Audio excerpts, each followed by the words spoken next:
il fischio del signor Ursini di Pescara. Virgillito perde il pallone sull'intervento di Cappello, atterrato, c'è il vantaggio. Ouattara carica il Malgino, il tiro alto di poco. Cross sul primo palo, Orlando sfiora il secondo palo, a Giappone praticamente battuto. Cross di Bucolo alle parti di Carbonaro che svetta, però non riesce ad inquadrare lo specchio della porta. Pallone a cercare Tumminelli che la prolunga, sfera che arriva a Limonelli, posizione irregolare di Carbonaro, anzi no, si alza all'ultimo la bandierina, quindi episodio da Moviola, era andato in gol Carbonaro.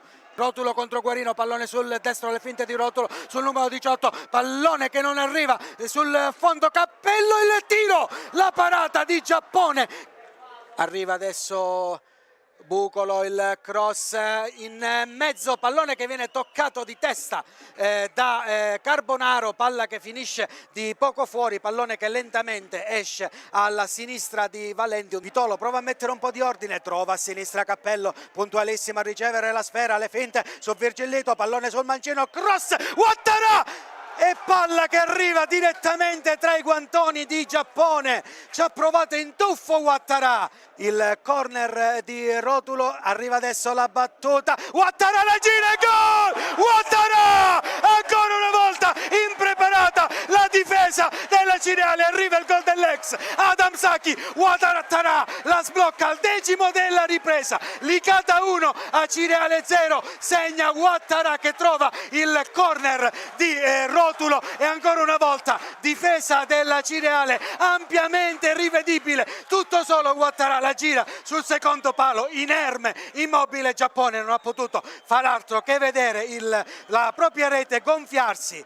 A destra per Mudasiru, quella è la sua zona, Mudasiru centrale. Il rinvio di Valenti, fischietto in bocca, game over, triplice fischio del direttore Ligara e il Licata vince e torna alla vittoria in casa dopo il passo falso con il Canicattì. Benvenuti da Giada Immobiliare. La professionalità come punto di partenza, la qualità dei servizi come riferimento essenziale. Tutto questo è Giada Immobiliare di Giuseppe D'Antone. Servizi di compra-vendita ed affitti, supporto per concessioni mutui e consulenza finanziaria. Ed inoltre assistenza partecipazione ad aste giudiziarie e consulenza tecnico-legale. Giada Immobiliare, via Etnea 734, Catania. Info 095 6174 981 oppure 095 6174 973. Visita il sito con le nostre proposte www.giadaimmobiliare.it. Giada Immobiliare, insieme a te per comprare e vendere.